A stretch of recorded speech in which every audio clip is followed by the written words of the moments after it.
Addiction वेगवेगळ्या प्रकारचं असू शकतं. दारूचं असू शकतं, सिगारेटचं असू शकतं, माझ्यासारख्या माणसाला कामाचं असू शकतं, एखाद्याला मोबाईलचं असू शकतं. तर हे ॲडिक्शन तुम्ही डिफाईन कसं कराल? आपण म्हणतो की याला दारूची सवय आहे. हं. म्हणजे दारू पिणाऱ्याचे सुद्धा प्रकार आहेत, हं. की जो रोज घेतो, हं. एक पेगच घेतो, हं. पण त्यालाही त्रास होत नाही, दुसऱ्यांनाही काही त्रास होत नाही. हां, हां. जो पार्टीज मध्ये घेतो, थोडी घेतो, त्यालाही त्यालाही त्रास त्रास होत नाही, नाही, दुसऱ्यांनाही समोरच्यालाही त्रास त्रास होत नाही. नाही. तिसरा आहे की जो पार्टीमध्ये घेतो, पण इतकी घेतो हं. की म्हणजे त्याच्यामुळे ती पार्टी डिस्टर्ब होऊ शकते. हा हं. तिसरा प्रकार झाला. हं. चौथा आहे की जो एकदा म्हणजे घ्यायला काही कारणाने सुरू करतो, हं. घ्यायला लागला की काही दिवस अगदी अन्न पाणी विसरून फक्त दारूच पीत बसतो हं. आणि मग अचानक तो भर असा ओसरतो आणि मग काही महिने पुढचे तो घेत नाही, काही आठवडे, काही महिने. हं. पुन्हा काहीतरी एखादं निमित्त होतं, अशाच काही दिवस घेतो, मग पुन्हा बंद होतं. म्हणजे त्याला बिंज ड्रिंकिंग म्हणतो. हां, बिंज वॉचिंग सारखं बिंज ड्रिंकिंग म्हणजे कामधाम सोडून सगळं असं पूर्णपणे. म्हणजे अशा जी हे होतं की नाही घेतलं की मग हातपाय थरथरणं, हो. झोप न येणं, हो. आणखीन असे जे विड्रॉल सिंड्रोम, हा पूर्णपणे डिपेंडन्स कडचा हा प्रवास आहे.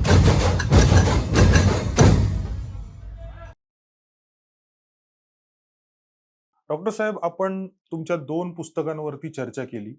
वेगवेगळ्या विषयांवरती चर्चा केली. तिसरं पुस्तक तर तुम्ही डायरेक्ट थेरपीवरतीच लिहून टाकलं, की कुठल्या-कुठल्या थेरपीज अवेलेबल आहेत, त्या कशा वापरल्या जातात. तर त्या पुस्तकाबद्दल आम्हाला ऐकायला आवडेल. हे सुद्धा जे पुस्तक आहे, हे सुद्धा लोकसत्तामध्येच नंतर लिहिलेलं कॉलम आहेत हे. तर त्यावेळेला असं मी ठरलं, की आत्तापर्यंत आजारांविषयी भरपूर जणांनी लिहिलेलं आहे. आजारांवरचं पुस्तकही आहे. म्हणजे डॉक्टर श्रीकांत जोशी आमचे सीनियर सायकॅट्रिस्ट आहेत. हं. त्यांनी मनोविकारांचा मागोवा म्हणून पुस्तक लिहिलेलं आहे, की हं. ज्याच्यात सगळ्या विकारांविषयीची माहिती आहे. हं. असं आतापर्यंत त्याच्याविषयी लिखाण झालेलं आहे, पण उपचारांविषयी असं कुठेच फारसं लिहिलेलं नाहीये. हं. दुसरं असं आहे की उपचारांविषयी गैरसमजही आहेत. जसे आजारांविषयी गैरसमज आहेत हं. किंवा अंधश्रद्धा आहेत, हं. तशा आज उपचारांविषयी सुद्धा अंधश्रद्धा आहेत, की अंधश्रद्धा किंवा गैरसमज आहेत. हं. Googleमुळे आलेल्या अंधश्रद्धा आहेत किंवा किंवा किंवा जनरल एक गैरसमज आहेत किंवा सिनेमांमध्ये ह्याच्यामध्ये जे काही केलं जातं, हं. चित्र दाखवलं जातं, त्या हं. सगळ्या ह्याच्यामुळे सुद्धा अ, त्या सगळ्या गैरसमज झालेले आहेत. तर हं. मग ते सगळे कुठेतरी दूर करणं आवश्यक आहे हं. आणि म्हणून मग त्या दृष्टीने हे पुस्तक लिहिलं मी, की त्याच्यामध्ये वेगवेगळे जे उपचार आहेत, मग ते औषधोपचार असतील, मग त्या वेगवेगळ्या आजारांच्या औषधं कशी निर्माण झाली किंवा हं. ते पहिल्यांदा कशी ती सापडली बरं.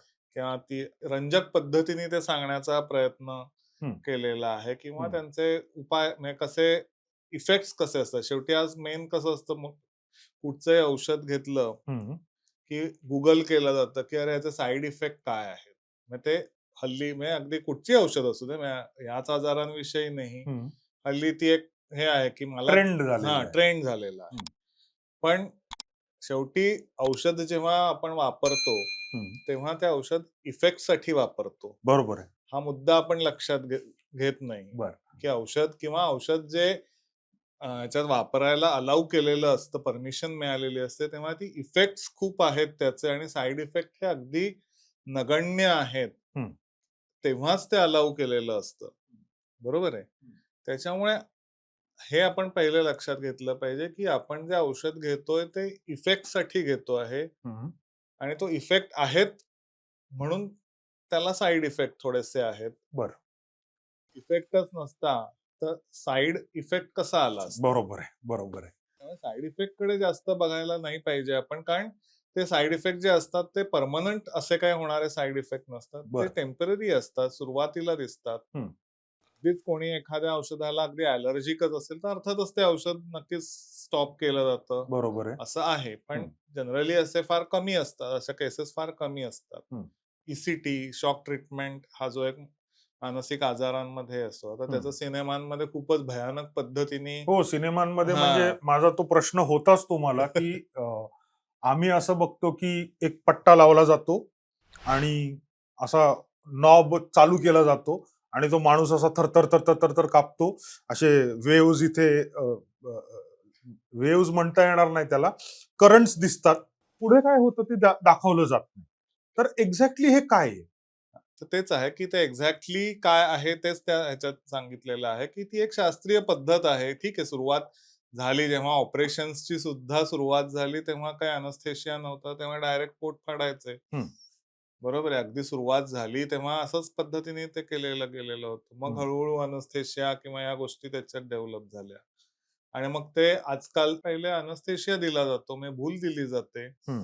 आणि मग तो करंट जो असतो, तो करंट म्हणजे अगदी माईल्ड केलेला करंट असतो. तो अगदी सेकंदभरासाठी दिला जातो. बरं. म्हणजे शॉक हा शब्द चुकीचा आहे. इलेक्ट्रोकन्व्हल्सिव्ह थेरपी हा त्याचा खरा हं, किंवा ईसीटी ट्रीटमेंट असं फार-फार तर आपण म्हणू शकतो. हं. त्यामुळे पहिल्या आधी शॉक ट्रीटमेंट हा शब्द तुम्ही वापरू नका. ह्याच्यापुढे मी वापरणार नाही. दुसरं असं आहे, की म्हणजे असं सांगायचं, की आपण म्हणजे बऱ्याचदा बघतो, की म्हणजे सिनेमांमध्येही बघतो किंवा जनरली बघतो, की हार्ट बंद पडतं. हं, तेव्हा सुद्धा ते बंद पडलेलं हार्ट चालू करण्यासाठी जो करंटच दिले जातात हं. आणि मग ते बंद पडलेलं हार्ट चालू होतं. बरोबर. जर त्या करंटनी हार्ट सारखा नाजूक अवयव सुद्धा परत चालू होऊ शकतो. हं, तर ब्रेन का नाही चालू होणार? म्हणजे ब्रेनचंही फंक्शनिंग इथे काय ब्रेन बंद पडलेला नाहीये. हं. ब्रेनचं फंक्शनिंग फक्त थोडंसं ऑल्टर झालेलं आहे. ते आपल्याला दुरुस्त करायचंय, की त्याच्याने त्यामुळे ब्रेनलाही काही नुकसान होत नाही. झाला तर फायदाच होतो. फायदाच होतो. त्याच्यामुळे उलट हे जो केमिकल डिस्टर्बन्स झालेला असतो, तो लवकर दूर होतो. जो पेशंट खूप सुसायडल झालेला आहे, हं, किंवा खूप हिंसक झालेला आहे, हं, कोणालाच आवरत नाहीये. म्हणजे हं. अशा पेशंटसाठी तर ही सगळ्यात प्रभावी अशी उपचार पद्धती आहे, की अशा बरं. पेशंट्सना हा जो त्यांचा व्हायलन्स आहे, मग तो सेल्फ डिरेक्टेड असेल किंवा अदर्स समोरच्यासाठी असेल. म्हणजे कोणाशी समोरच्यांशी डिरेक्टेड असेल, असा कुठचाही व्हायलन्स आहे, तो तर कंट्रोलमध्ये आणण्यासाठी ही खूपच प्रभावी अशी अ, अ, उपचार पद्धती आहे. आजाराची तीव्रता जेव्हा जास्त असते, तेव्हा ही खूप म्हणजे तो स्किझोफ्रेनियाचा आजार असेल, डिप्रेशनचा आजार असेल, मेनियाचा असेल, तर अशा सगळ्यासाठी ही खूप प्रभावी अशी उपचार पद्धती आहे आणि त्याच्यामुळे ती उपचार पद्धती म्हणून आपण त्याच्याकडे व्यवस्थित बघितलं हं, आणि ती त्या प्रमाणात केली. अर्थात त्यामुळे अनस्थेशिया सुद्धा द्यायचा असतो. त्याच्यामुळे त्याच्या आधी व्यवस्थित सगळ्या काही तपासण्या केल्या जातात. हं, त्या तपासण्यांच्या मध्ये जर तो पूर्णपणे फिट असेल तरच ह्या सगळ्या पुढच्या गोष्टींचा विचार केला जातो. हं. प्रत्येक पेशंटला आला आणि घेतला आणि टेबलावरती आणि घेतला आणि आणि कापला हे असं होत तसं नाही. काही होत नाही. हं, त्याच्यामुळे हा सगळा जो हे आहे ही जी सगळी माहिती आहे ही सगळी देण्याचा वरच्या चॅप्टरमध्ये तो प्रयत्न केला गेलेला आहे. आणि मग दुसरं सुद्धा असतं, की म्हणजे जसे हे औषधोपचार आणि हे भौतिक उपचार वेगवेगळे आहेत किंवा आजकाल आर-टी-एम-एस म्हणून पण आलेलं आहे, की म्हणजे काय? रिपिटेटिव्ह ट्रान्स मॅग्नेटिक स्टिम्युलेशन हे ब्रेनला मॅग्नेटिक स्टिम्युलेशन दिलं जातं. बरं. आता जसं ह्याच्यात अनस्थेशिया द्यायला लागतो, तसं त्याच्यात काय अनस्थेशिया द्यायला लागत नाही. हं, बसून व्यवस्थित तो घेता येतो. म्हणजे जसं आपण मसाज घेतो, हं. तशा पद्धतीने तो असतो. बरं. त्याचबरोबरीने ज्या सगळ्या म्हणजे मानसोपचार आहेत, सायकोथेरपीज आहेत वेगवेगळ्या, तर त्याच्याविषयीची माहिती आहे. मग त्याच्यामध्ये कॉग्निटिव्ह बिहेवियरल थेरपी आहे किंवा जसं रॅशनल इमोटिव्ह बिहेवियरल थेरपी, आर-ई-बी-टी जी आहे, विवेकनिष्ठ उपचार पद्धती. तर या सगळ्याचा विषयीची माहिती आणखीन सुद्धा वेगळ्या ज्या काही थेरपीज आहेत. आजकाल इव्हन आर्ट बेस्ड थेरपी काही केसेसमध्ये वापरली बरं, जाते किंवा बरं. हिप्नोथेरपी म्हणजे हल्ली पूर्वी म्हणजे सायकॅट्रिस्ट आणि म्हटलं की एक हिप्नोथेरपी हं. म्हणजे हिप्नॉसिस हा फार एक लोकांना आकर्षण वाटणारा असं असतो तर हं. किंवा हिप्नॉसिसचे प्रयोगही झालेले हो. बघतो तर तसं काही ती थेरपी नसते. ती हं. थेरपी अर्थातच काही विशिष्ट प्रकारच्या केसेसमध्ये जो पेशंट सजेस्टिबल आहे, तर अशा पेशंट्समध्येच ती वापरता येऊ शकते. हं. या सगळ्याची माहिती देण्याचा हा प्रयत्न आहे. फॅन्टास्टिक. डॉक्टर साहेब तुम्ही बोलता मगाशी बोललात, की औषधं पण दिली जातात. म्हणजे मला एक विचारायचंय की ही औषधं अशी काही ठराविक ड्युरेशनसाठी असतात का ती लाँग टर्म असतात हो? डिपेंड्स आहे की पेशंट किती लवकर येतोय आमच्याकडे. हं. पूर्वी पेशंट आधी सगळ्या बाबा, भगत ही अशा सगळ्या ठिकाणी जाऊन हं. शेवटचा उपाय म्हणून आमच्याकडे हं. यायचा. हं. मग अशापर्यंत आजार जुना झालेला असायचा. म्हणजे अशी अवस्था होते. म्हटलं ठीक आहे तुम्ही माझ्याकडे नाही, तुम्ही सरकारी रुग्णालयात जाऊन घ्या, पण हं. ट्रीटमेंट घ्यायला पाहिजे हे हं. एवढं नक्की आहे. हं. म्हणजे थोडक्यात असं होतं, की त्याच्यामुळे मग असे उशिरा आलेले पेशंट जे असतात, त्यांना आयुष्यभरासाठी मग ट्रीटमेंट जर आजार खूप जुना झालेला असेल, तर हं. मग नक्कीच ते आयुष्यभर औषधं लागू शकतात.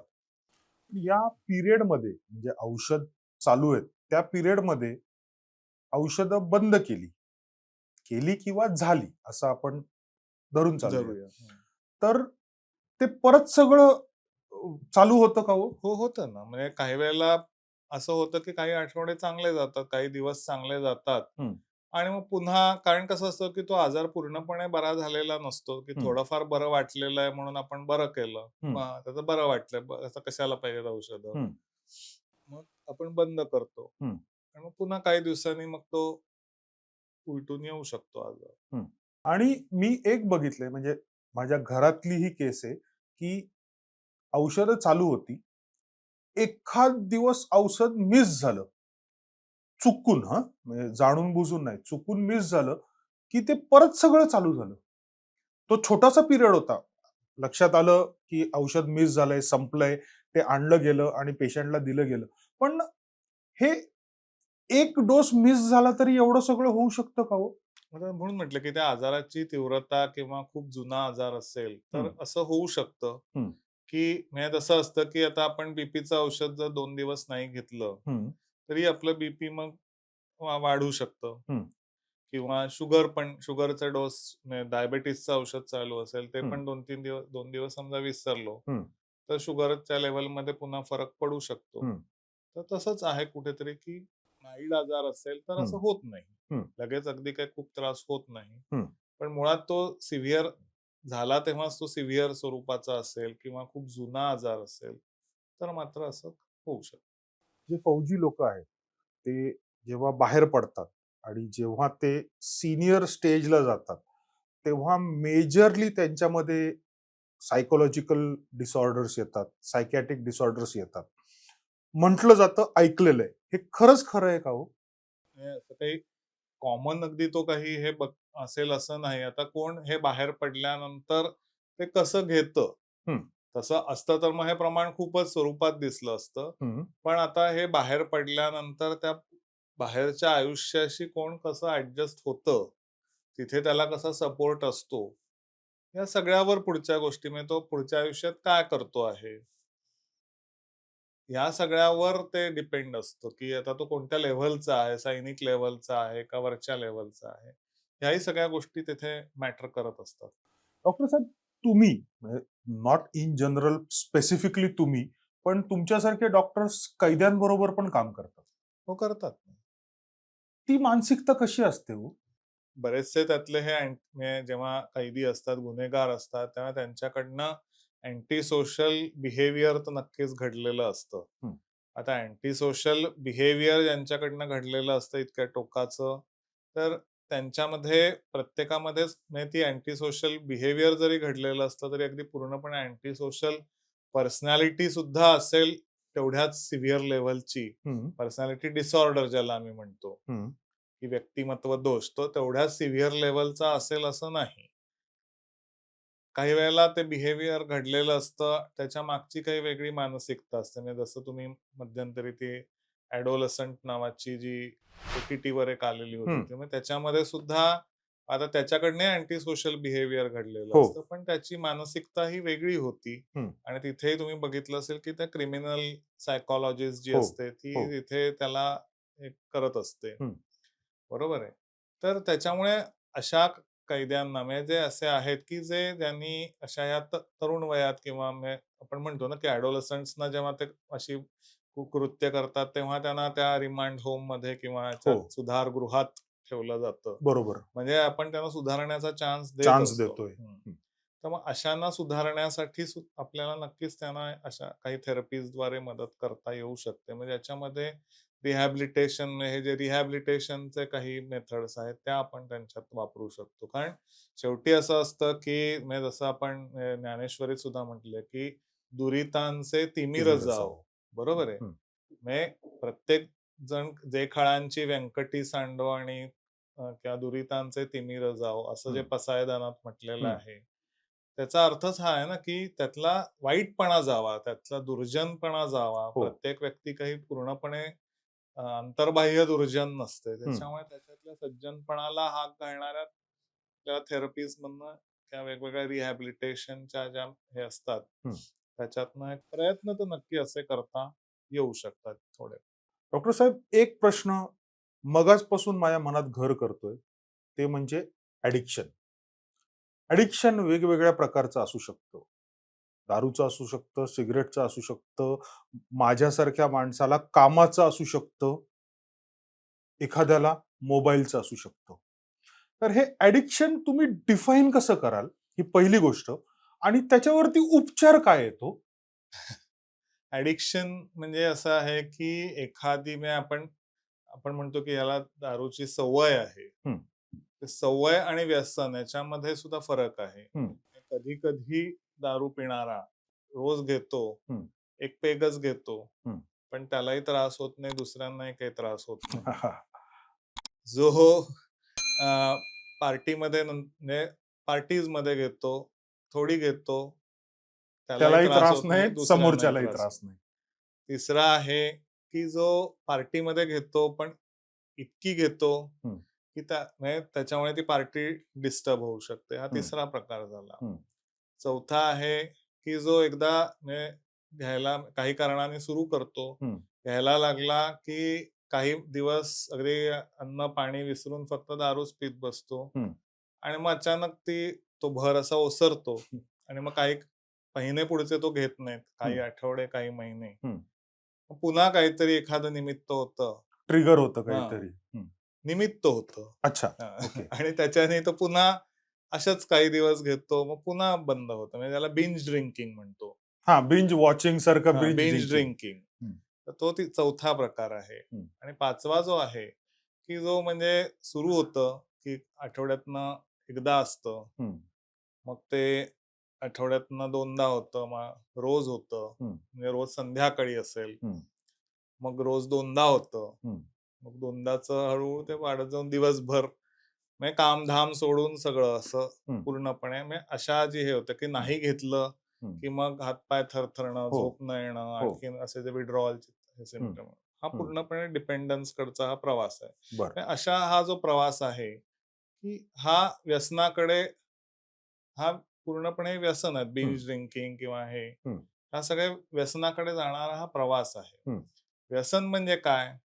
की व्यसन म्हणजे की त्या गोष्टीचे दुष्परिणाम माहिती असून सुद्धा ती गोष्ट आपण सातत्याने करत राहणं, की त्याच्यामुळे दुष्परिणाम म्हणजे फक्त आपल्या स्वतःच्या तब्येतीवर नाही, हं, तर आपल्या कुटुंबावर, आपल्या सोशिओ ऑक्युपेशनल फंक्शनिंगवर हं, सगळ्यावर परिणाम होतोय. हं, म्हणजे उद्या आपल्याला एखाद्याला जॉब नाहीये किंवा काम नाहीये, पैसे नाहीयेत, तरी हं, पण घरातली भांडी-कुंडी विकून हं, फक्त ते व्यसनासाठी तो सगळं जगतो आहे. म्हणजे हं, असं म्हणजे त्या गोष्टीसाठी जगतो आहे. ती हं, गोष्ट मिळवण्यासाठी हं, हे संपूर्ण त्याचा जो जग आहे, हं. ते ती त्या केवळ एका ती एका गोष्टीभोवती गोष्टीवरतीच फिरत आहे. फिरतं. म्हणजे हां, असं जेव्हा होतं तेव्हा ती ॲडिक्शन आहे, व्यसन आहे, डिपेंडन्स आहे. हं, म्हणजे शास्त्रीय वैद्यकीय भाषेमध्ये त्याला सबस्टन्स डिपेंडन्स किंवा असं म्हटलं जातं. हं, आता बरेचदा ह्यांना विचारलं, ज्याला आणलेलं असतं त्याला विचारलं, "मी आठवड्यातून 2दा-3दाच घेतो." हं. पूर्ण त्यांच्याकडनं हिस्ट्री घेतल्यानंतर जेव्हा आम्ही घरातल्यांकडे वळतो, त्याच्यावर विश्वास ठेवू नका. तो 2-3दा नाही, चांगलं दिवसातनं दिवसातनं 2-3 2-3दा घेतो. त्याच्यामुळे हा जो स्वीकार आहे, हं, हा जर आपला असेल तर तुम्ही लवकर बाहेर पडू शकता, हं, की नाही मी घेतोय. हं, आहे, मी रोज घेतोय, मला लागते त्याच्याशिवाय मला राहवत नाही, हे सगळं आहे हं, आणि ते मला सोडायची. हं. हा जर स्वीकार असेल तर तुम्ही नक्कीच त्याच्यातनं लवकर बाहेर पडू शकता.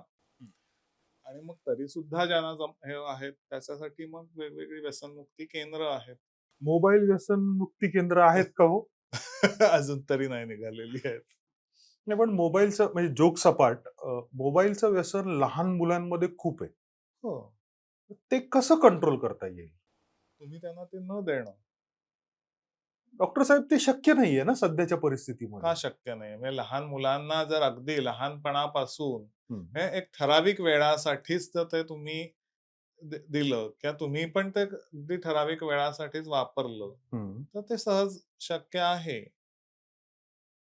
तुम्ही त्याचा कसा उपयोग करता आहात, किती वेळासाठी उपयोग करता आहात, याच्यावर ते सगळं डिपेंडंट आहे ना. लहानपणापासून जर तुम्ही आज अगदी खायला घालताना सुद्धा तुम्ही त्यांना मोबाईलवरच दाखवता ते तर सगळ्या आपण गोष्टी. सगळीकडेच बघतोय. हां, मग तेच तेच तर बंद व्हायला पाहिजे. तिथून कुठून तरी ती सुरुवात होते. बरं. ते जरी बंद झालं, की इतक्या लहान वयात तरी नक्की एक्सपोज करायला नको. सारखं आपल्याला वेळ जात नाही, आपल्याला काही कामं करायचेत म्हणून त्याला मोबाईल द्या. हं. नंतर पुढे समजा अगदी अभ्यासासाठी किंवा ह्याच्यासाठी लागतंय तेही म्हणजे आता मधल्या काळात तर ते कोरोनाच्या काळात ऑनलाईन स्कूलिंग झाल्यामुळे बरोबर. तर ते प्रमाण खूप वाढलेलं आहे, बरोबर आहे. वाढलं. हं. आता ते बंद झालं तरी मुलं जी त्याला चिकटली त्याच्यापासून दूर करणं आता कठीण हो, झालेलं आहे. हो. ठराविक वयापर्यंत तुमचे म्हणजे सोशल मीडिया अकाउंट त्यांना काढायला प्रोत्साहन न देणं, या सगळ्या गोष्टी एक त्यांना व्यवस्थित समजावून त्याचे दुष्परिणाम काय होतील, काय ह्या सगळ्या गोष्टी व्यवस्थित समजावून मग अर्थात करायला पाहिजेत. पण त्या केल्या गेल्या तरच त्याचा अर्थ आहे. तरच हा सगळा कंट्रोल राहू शकतो. तुमच्या वयात तुम्ही का नाही वापरायचं हे त्यांना त्याचे काय परिणाम आहेत, हं, कोणत्या वयानंतर तू वापरू शकतोस हं, हेही सांगायला पाहिजे. मग तेव्हा तुझी जबाबदार तू झालेला असशील, हं. तर कसं हे करू शकशील? हे नक्कीच तुम्ही सांगू शकता. डॉक्टर साहेब, चौथ्या पुस्तकाकडे येऊया. चौथं पुस्तक हे एक शॉर्ट स्टोरीचं पुस्तक आहे. म्हणजे काय? तुम्हाला आलेले अनुभव तुम्ही त्याच्यात मांडलेले आहेत. तुमच्या मित्रांना म्हणजे तुमच्या फील्डमध्ये आलेल्या मित्रांना अनुभव जे आलेत, ते त्याच्यात मांडलेले आहेत. का पूर्णपणे फिक्शन तयार केलंय आणि ते त्याच्यात मांडलेलं आहे? आता त्याचं जे नाव आहे, हं, तितिक्षा कथा परिश्रमांच्या. हं. तर तितिक्षा याचा अर्थ रेझिलियन्स. रेझिलियन्स. बरोबर? रेझिलियन्स किंवा हे बेसिकली कुठच्याही प्रसंगातून विदाऊट म्हणजे अँक्झायटी, डिप्रेशन म्हणजे याच्यामध्ये न जाता बाहेर येण्याची तुमची क्षमता, तुमची एबिलिटी. बरोबर आहे? प्रतिकारपूर्वकम सर्व दुःखानां चिंताविलापरहितम सा तितिक्षा गद्यते, की अशा सगळ्या त्यांना तुम्ही कितीही दुःख आली तरी त्याला प्रतिकार करून तुम्ही चिंता विलाप न करता, दुःखात न जाता हं, तुम्ही त्याला कसे बाहेर येऊ शकता, त्याला तितिक्षा असा म्हणजे त्याच्या अर्थाने तो तितिक्षा हा शब्द बरं. आहे. की असे रेझिलियन्स ज्यांनी दाखवला, हं, त्या रेझिलियन्स आणि तो करताना त्यांचे जे श्रम झाले, हं, त्यांनी स्वतःसाठी काय प्रयत्न केले, तर हं, ते सगळं दाखवणाऱ्या या गोष्टी आहेत. हं. काही म्हणजे अर्थातच मला आलेल्या अनुभवातून आहेत. काही मित्रांच्या गोष्टी, रुग्ण मित्रांच्या गोष्टी आहेत. काही ह्या फिक्शनल आहेत. तुमची सगळ्यात आवडती गोष्ट कुठली आहे याच्यातली? या पुस्तकात एक ग्रहण म्हणून आहे, हं. ती आहे किंवा उडान म्हणून आहे. उडानमध्ये काय आहे? जरा आम्हाला थोडक्यात सांगाल का? उडानमध्ये असं आहे, की त्या मुलीला म्हणजे असं असतं, की त्या मुलीचा सत्कार होणार असतो. ओके. तिने आयुष्यात हे काहीतरी असं चांगलं आजारातून बाहेर येऊन काही चांगलं हे केलेलं असतं आणि त्याच्याबद्दल तिचा सत्कार होणार असतो. हं, आणि तो सत्कार झालेला असतो आणि सत्कार होऊन ते घरी येतात. हं, ती ट्रॉफी बघून हं, जे काही ती ट्रॉफी मिळालेली असते ती बघून तिच्या आईला किंवा तिला जो तिचा पूर्ण आतापर्यंतचा जो प्रवास असतो, हं. तो आठवत जातो. बरं. आणि मग तो जो आठवतो प्रवास, की ती कशी त्या मुळात तो आजार झाला कसा? हं, मग तो कळला कसा? हं, मग कळल्यानंतर सुद्धा ती बराच काळ काही बोलत नव्हती. हं, मग डॉक्टर तिला कसं बोलतं करतात हं. आणि मग त्याच्यातनं जे कळतं, ते खूप धक्कादायक असतं. पण तेही सगळं पचवून, तेही सगळं डायजेस्ट करून बाजूला ठेवून, ती मुलगी स्वतःसाठी कशी उभी राहते. हं. या सगळ्या राखेतून भरारी मारलेल्याचा तो सत्कार आहे. फॅन्टॅस्टिक. एखादा फिनिक्स पक्षी आपण ज्याला म्हणतो, की त्या हं. फिनिक्स पक्षाप्रमाणे ती भरारी मारते. हं. तो त्याचा तो सत्कार आहे. त्यामुळे ती लक्षात राहिलेली गोष्ट आहे. त्याच्यामुळे ती आवडती गोष्ट आहे आणि मुख्य म्हणजे ती एक खूप आपण म्हणतो ना, की सगळ्यांना अशी एक उद्बोधन करणारी अशी ती एक इन्स्पिरेशनल स्टोरी इन्स्पिरेशन आहे. करणारी अशी ती कविता आहे. हं. तुम्ही ग्रहणविषयी बोललात. ग्रहण या कथेविषयी बोललात. मी त्याच्यावरती येतो. पण आत्ता तुम्ही वेगवेगळे सपोर्ट ग्रुप्स बद्दल बोललात. तर मगाशी आपली जी चर्चा चाललेली त्याच्यामध्ये तुम्ही मला सांगितलत, की तुम्ही अनेक सपोर्ट ग्रुप्स चालवता. तर हे सपोर्ट ग्रुप्स म्हणजे काय? सपोर्ट ग्रुप्स म्हणजे कसं असतं, की बऱ्याचदा हे आजार होतात म्हणजे आणि ते आजार बऱ्याच काळ आजारासह तुम्ही जगत असता. तेव्हा असं वाटतं, की अरे आपण एकटेच जगतोय. आपण एकटेच तर नाही ना, आपणच एकटे आहोत. हं. कसं होणार आपलं? काय होणार? काय आपल्या जो कोणी नातेवाईक ह्याच्यातनं जात असेल, मुलगा-मुलगी त्याचं कसं होणार? हं. या सगळ्यातनं म्हणजे मग त्या पेशंटला सुद्धा आणि त्या घरच्यांना सुद्धा म्हणजे शुभंकर ज्याला आम्ही म्हणतो. म्हणजे बरं. रुग्णाला आपण शुभार्थी म्हणूया, की शुभ पंथाला जाणारा तो शुभार्थी हं. आणि त्याला हात देणारे हं. ते सगळे शुभंकर. बरं. हं. आपण म्हणतो, की दुःख वाटल्याने कमी हो, होतं. हो. तर तसंच ते तिथे शेअरिंग झाल्यामुळे कसं ते प्रत्येकजण दुःखाला सामोरा गेला ह्याच्यातनं कळतं त्या दुसऱ्या व्यक्तीला, की त्यांनी कसं करायला पाहिजे हं. किंवा त्या मेथड्स कळतात. हं. त्यामुळे आपण एकटे नाही ही भावना कमी होते. बरं. त्याच्यातनं बाहेर येण्याचे वेगवेगळे मार्गही दाखवले जातात. त्या दृष्टीने काही वेगळ्या थेरपीज घेतल्या जातात किंवा त्याच्यामध्ये काही एक्सपर्ट्सचे लेक्चर्स असतात किंवा ॲक्टिव्हिटीज घेतल्या जातात, की हं. ज्याच्यातनं सुद्धा त्यांना हा बाहेर येण्याचा हे मिळत असतो. मग हे प्रत्येक आजारावरती वेगळा सपोर्ट वेगळा ग्रुप असतो सपोर्ट का? ग्रुप आहे. पण त्यांचं फंक्शनिंग सगळं सेमच चालतं? ते आता वेगवेगळ्या पद्धतीने चालू शकतं ना. म्हणजे आता जे पालकांसाठी घेणार ते वेगळ्या गोष्टी असतात, ज्या हं. जे शुभार्थी आहेत, पेशंट्स आहेत, त्यांच्यासाठी वेगळ्या पद्धतीने घेतो ना. आणि तुम्ही सगळ्या सपोर्ट ग्रुपला एक-एक नावं दिलेली आहेत. बरोबर आहे. थोडं त्याविषयी सांगा ना आम्हाला? आता जो शुभंकर म्हणजे स्किझोफ्रेनिया किंवा अशा दीर्घकालीन म्हणजे क्रॉनिक मेंटल इलनेसेस आहेत. हं. अशा पेशंटचे जे केअर गिव्हर्स आहेत, हं. त्या केअर गिव्हर्ससाठीचा जो सपोर्ट ग्रुप आहे त्याला आधारवड असं नाव दिलेलं आहे. बरं. जे पेशंट्स आहेत, की जे काम करू शकत नाहीत, त्यांना व्होकेशनल रिहॅबिलिटेशनची गरज आहे. त्यांचा जो गट आहे, त्यांना ते फिनिक्स व्हावेत या उद्देशाने त्याला फिनिक्स असं नाव दिलेलं आहे. वाह! आणि जे असे पेशंट्स आहेत, पण जे म्हणजे ह्याच आजाराचे आहेत, पण ते नोकरी, व्यवसाय करतात. म्हणजे त्यांनी ऑलरेडी भरारी घेतलेली आहे. हं. त्यांचा जो ग्रुप आहे, तो त्यांना सपोर्ट देण्यासाठीचा जो ग्रुप आहे, त्याला उडान असं नाव दिलेलं आहे. बरं. ओसीडी हा पुन्हा म्हणजे जो आहे, की सतत मनात विचार येत राहतात, हं. तेच विचार येत राहतात, चिंता वाढत जाते. हं. त्याच्यामुळे त्याचा जो सपोर्ट ग्रुप आहे ओसीडीच्या साठीचा, हं. त्याला चिंतन असं नाव आहे. बरं. तर बायपोलर डिसऑर्डरमध्ये तुमचे मूड्सचे रंग सारखे बदलू शकत असतात, बदलत असतात. हं. त्याच्यामुळे त्या ग्रुपला नाव इंद्रधनुष्य असं दिलेलं वाह! आहे. ज्येष्ठ सिनियर सिटिझन्सना असा म्हणजे हे आजार होऊ नयेत, असे हं. डिमेन्शिया किंवा होऊ नये म्हणून जो एक ग्रुप आहे, ज्याच्यामध्ये डान्स थेरपी किंवा काही माइंड ब्रेन डेव्हलपमेंटच्या ॲक्टिव्हिटीज दर सॅटर्डेला घेतल्या जातात. तर हे तसा तो एवढे सगळे सपोर्ट ग्रुप चालवणं, हे एकट्याचं काम तर नक्कीच नाहीये डॉक्टर नाहीये ना, साहेब. नक्कीच नाहीये. मग हे त्याच्यासाठी सगळं कसं मॅनेज केलं जातं? मनोदय ट्रस्ट आमचा जो आहे त्याच्याद्वारे हे सगळं चालवलं जातं आणि बरं. त्याच्यासाठी पूर्ण काउन्सिलरची टीम आहे. हं.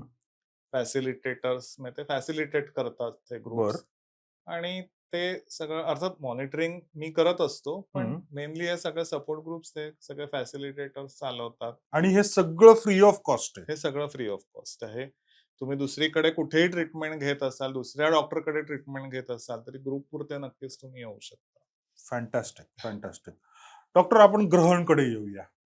ग्रहण ही तुमची आवडती गोष्ट असं तुम्ही सांगितलं. काय आहे ते ग्रहण म्हणजे मला लागलेलं ग्रहण आहे का ग्रहण निघालंय त्याबद्दल आहे? काय आहे ती गोष्ट? सगळ्यात पहिले म्हणजे की ती मी लिहिलेली पहिली गोष्ट आहे. वाह! म्हणजे आता हे पुस्तक लिहिताना जे एका ज्येष्ठ विश्वासाठी मी पहिले काही लेख लिहिले. हं. पण त्याच्या आधीच कधीतरी एकदा स्वतःच अशी सुचलेली ती मी लिहिलेली पहिली गोष्ट आहे. हं. आणि तो ग्रहण लागण्यापासून सुटण्यापर्यंतचा प्रवासात कशी सगळे स्वीकार करतात, म्हणजे अस्वीकारापासून स्वीकारापर्यंतचा प्रवास कसा होतो हं. आणि त्याच्यामुळे मग ते ग्रहण सुटायला कशी मदत होते, असा सगळा तो कोणाला लागतं ग्रहण? ग्रहण त्यातल्या मुलीला म्हणजे जी हे आहे, हं. नायिका आहे, तिला हं. लागतं. बरं. तिला जो आजार होतो आणि त्याच्यात कोण कोण तिला कसे मदत करतात. हं. म्हणजे आई वडील तर असतातच, पण दुसरा म्हणजे जो ऍक्च्युअल म्हणजे असं त्याच्यात हे आहे की म्हणजे ज्याला डेल्युजन ऑफ लव्ह हा जो हे असतं की त्या आजारात आपल्यापेक्षा हायर स्टँडर्डच्या व्यक्तीविषयी वन साइडेड प्रेम वाटायला लागतं आणि ते खरंच आहे की ती व्यक्ती सुद्धा आपल्या प्रेमातच आहे बरं. असं वाटून मग ती व्यक्ती पुढे हे करत असते. तर असा तो इरोटोमेनिया ज्याला म्हणतात, हं. तर तसा तो आजार त्या हिला दाखवला. म्हणजे स्किझोफ्रेनियाचाच तो एक भाग असतो. तर तसा तो आजार तिला आहे. आणि मग पण हे कळल्यानंतर मी ते त्या अभिनेत्याच्या एका प्रेमात पडते. पण हे कळल्यानंतरही तो अभिनेता खूप म्हणजे आपण म्हणतो की संवेदनशील असतो बरं. आणि तो तिला की मदत हा आजार करतो. आहे हे म्हणजे वडिलांना पटत असतं, पण आईला पटत नसतं. हं. पण तरी सुद्धा तो मग मनोविकार तज्ञांकडे घेऊन जातो. बरं. तिथे ट्रीटमेंट सुरू होते. तो म्हणजे आणि मग हळू आईलाही पटतं आणि मग सगळी ती ट्रीटमेंट पुढे जाते. बरं. आणि मग नंतर तिलाही बाहेर बरं झाल्यानंतर तिलाही ते भेटायला येतात हं. किंवा त्या सगळ्या ह्याच्यामुळे त्याच्याही घरात थोडंसं वादळ निर्माण होतं. बरोबर. आणि मग त्या सगळ्या ह्याच्यातनं म्हणजे कसं ते सगळं सुटतं. बरं. ही जी या ग्रहणवर एक शॉर्ट फिल्म आम्ही बनवली. एक्झॅक्टली मला त्याच्यावरतीच यायचं हां. होतं. तर ती शॉर्ट फिल्म आहे, ती आमच्या मानसचित्र YouTube चॅनलवर आहे. हं. ती बघा तुम्ही ती. हं. म्हणजे कोव्हिडच्याच काळात ती आम्ही बनवली हं. आणि खूप छान आहे ती. म्हणजे ह्या सगळ्या ही पूर्ण स्टोरी छान स्वरूपात घेतलेली आहे. डॉक्टर साहेब मला माहिती आहे तुम्ही सोशल मीडिया वापरता.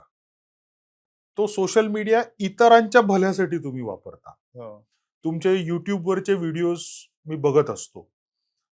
त्याच्यावरती मला आता आठवतंय, की तुम्ही रागवरती एक सीरीज करताय. काय आहे ती सीरीज? आम्हाला जरा थोडक्यात सांगू शकाल का? ही जी सीरीज आहे, ही वेगवेगळ्या इमोशनल ह्याच्यासाठी आहे, ट्रेनिंगसाठी. हं. म्हणजे आपल्या इमोशन्स जसं आपण मगाशी सुद्धा म्हटलं, की डिस्ट्रेस जी आहे ती ओळखायची. हं. की आता राग ही भावना आहे. हं.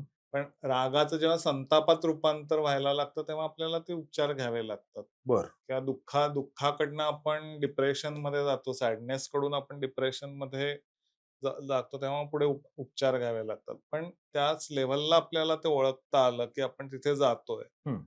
तर ते ओळखता येण्यासाठी म्हणून ते एक इमोशनल ट्रेनिंग आहे ते. हं. इमोशन्सचं ट्रेनिंग आहे.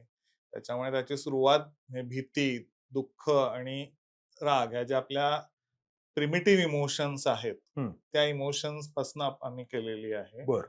पण ते दुःख सुद्धा वेगवेगळ्या कोणत्या प्रकारातनं येऊ शकतं. हं. राग सुद्धा कोणकोणत्या वेगळ्या प्रकारातून प्रकारचा असू शकतो बरं.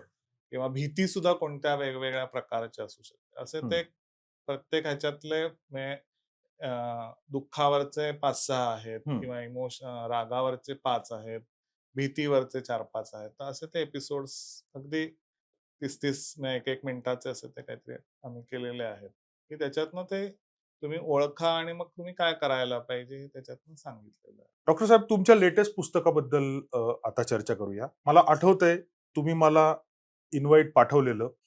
काही कारणास्तव मी येऊ शकलेलो नव्हतो. पण तुमचे सीनियर डॉक्टर नंदू मुलमुले ज्यांना आम्ही YouTubeवरती जवळ-जवळ रोज बघतो. ते या पुस्तकासाठी आलेले. म्हणजे लॉन्चसाठी आलेले. तुम्ही त्यांच्याकडनं अनेक गोष्टी शिकलेल्या असाल. काय 5 गोष्टी आहेत ॲज अ सीनियर म्हणून तुम्ही त्यांच्याकडनं बघता? सगळ्यात पहिले म्हणजे आता त्यांनीही लिहिलेलं आहे. भरपूर काही त्यांचंही साहित्य आहे. हं. आणि त्या सगळ्या ह्याच्यातनं एक कळलं, की आपण सगळ्यात पहिले म्हणजे पेशंट, कुठचाही पेशंट जो असतो, हं. त्याच्याकडे फक्त पेशंट म्हणून नाही बघायला पाहिजे. त्या पेशंट माणूस म्हणून. मागचा जो माणूस आहे, त्या माणसाला आपण समजून घ्यायला पाहिजे. हे सगळ्यात पहिले प्रकर्षाने कळलं, की तो माणूस वाचता आला, हं.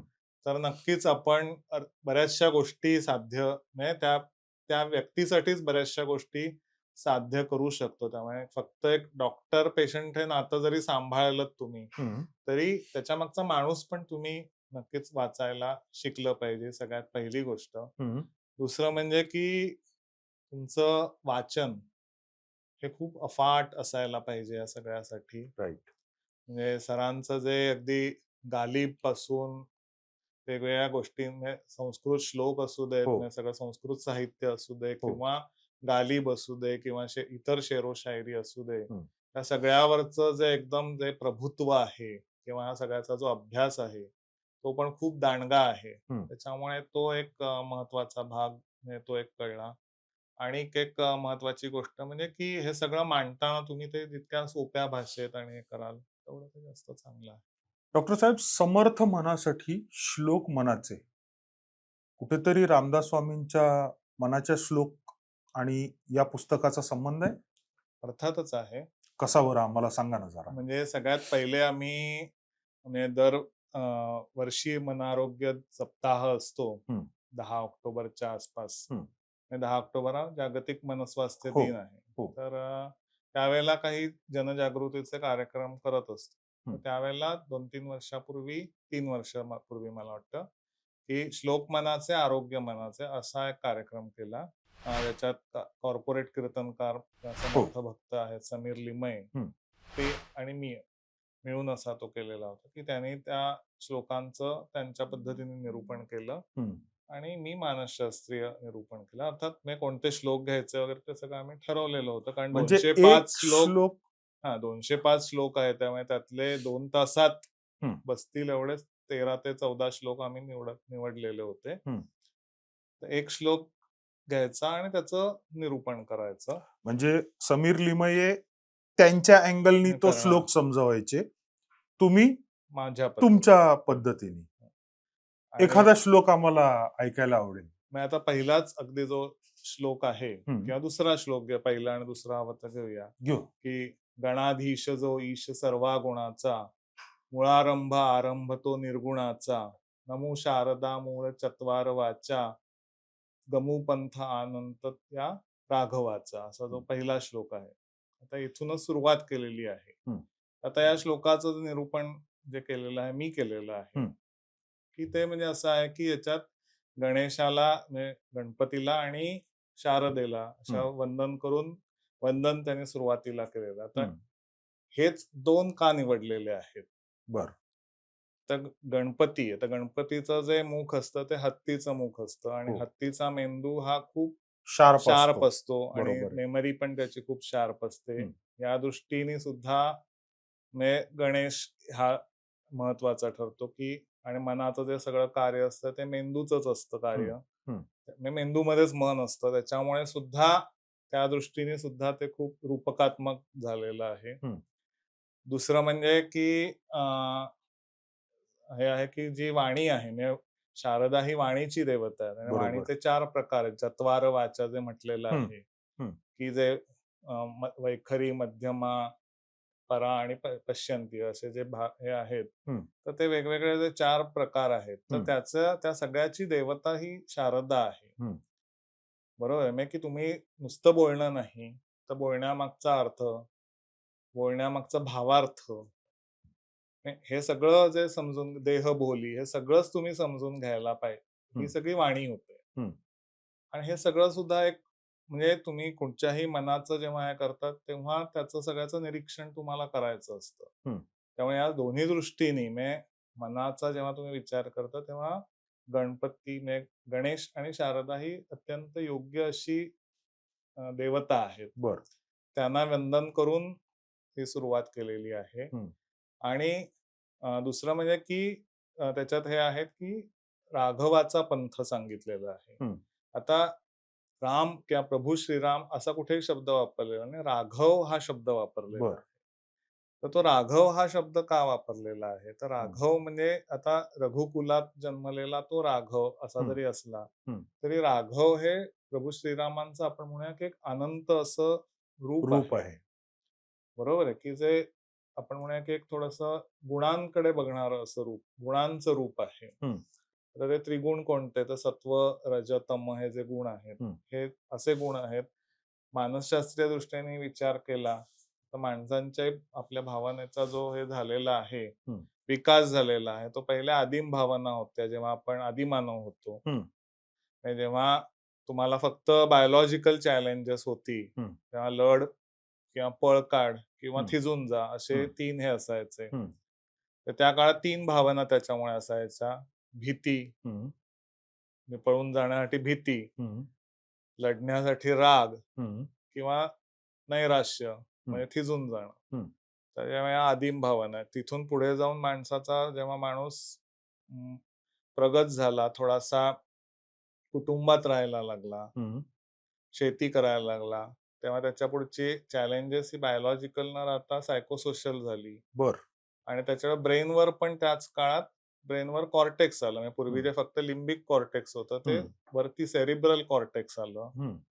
त्याच्यामुळे आणखीन माणूस विचार करू लागला. हं. पूर्वी जो रिएक्शन मोडवर होता, तो रिस्पॉन्स मोडवर गेला. बर. त्याच्यामुळे त्याच्या म्हणजे आपण म्हणूया ना, ते हार्डवेअर होतं. आता एक सॉफ्टवेअर निर्माण झालं. हं. आणि त्याच्यामुळे तो आणि जेव्हा तो तिथे फक्त स्वतःचाच विचार करत होता, हं. तो आता स्वतःबरोबर कुटुंबाचा विचार करायला लागला. हं. त्याच्या पुढे जाऊन आणखीन काही काळानंतर आणखीन प्रगती झाली, की माणूस हा म्हणजे कुटुंबांबरोबर हळू-हळू समाज म्हणजे गावं वसायला लागली, नगरं वसायला लागली. हं. त्याच्यामुळे समाज निर्माण झाला. हं. ब्रेनवर पण आणखीन एक लेयर आली, निओ कॉर्टेक्स ज्याला म्हटलं जातं. बर.